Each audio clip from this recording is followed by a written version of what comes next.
Книга 11. Тао. Путь Вознесения. Иммунная система. Иммунная система является функцией костного мозга и селезенки, которая вырабатывает 8 видов белых клеток крови, белых кровяных телец, способных поглощать большинство форм токсинов, вирусов и бактерий, высвобождаемых в процессе вознесения. Токсины, которые не могут быть трансмутированы белыми кровяными клетками, транспортируются к кишечному тракту или почкам для удаления. Белые клетки действуют как в лимфе, так и в кровеносной системе. Две формы белых кровяных телец также способны входить в клетку и очищать ее от токсинов, а затем выходить наружу. Может возникнуть желание понять, как такое происходит. Попробуйте вообразить себе, что могло бы происходить в том случае, если бы вы пытались медленно проникнуть своей рукой сквозь тело другого.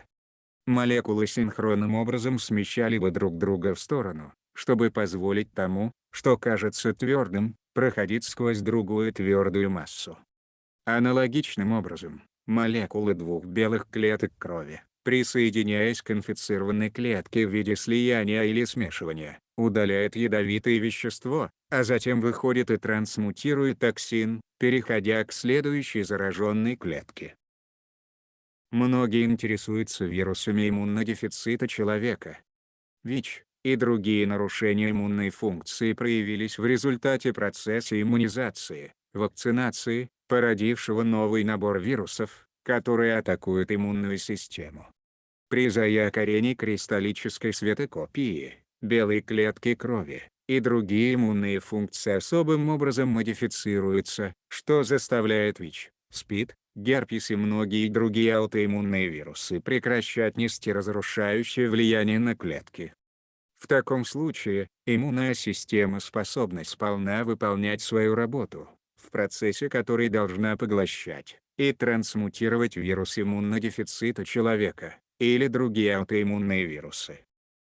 По достижению примерно 3000 единиц появляется возможность вознестись из вируса иммунодефицита человека, синдрома приобретенного иммунодефицита, или других родственных ему заболеваний, конечно, если тело при этом достаточно крепкое, чтобы выдержать свойственную вознесению детоксификацию.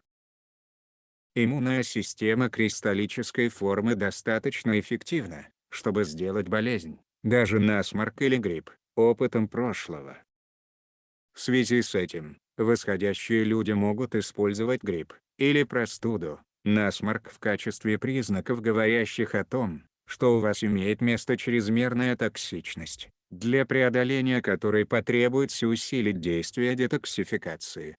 Признаки гриппа и простуды также являются признаком, что от другого человека на вас идет его, или отражается ваш собственный энергетический вред, который происходит на бессознательном уровне. В большей или меньшей степени ваши поля бьют. Подобные случаи являются кармическими, и когда карма преодолевается, то уходит и проявление стереотипов такого рода энергетического воздействия. Кроме того, посвященные могут оценивать, теряют ли они записи, или испытывают разрывы в поле и чакрах, или опускаются до прежнего уровня восхождения из-за причиненного вреда. Сильное снижение вибрации создаст ощущение холода или простуду, а вообще говоря, такой опыт всегда есть результат кармического столкновения, в ходе которого посвященный отдает много важных записей своего вознесения другому человеку.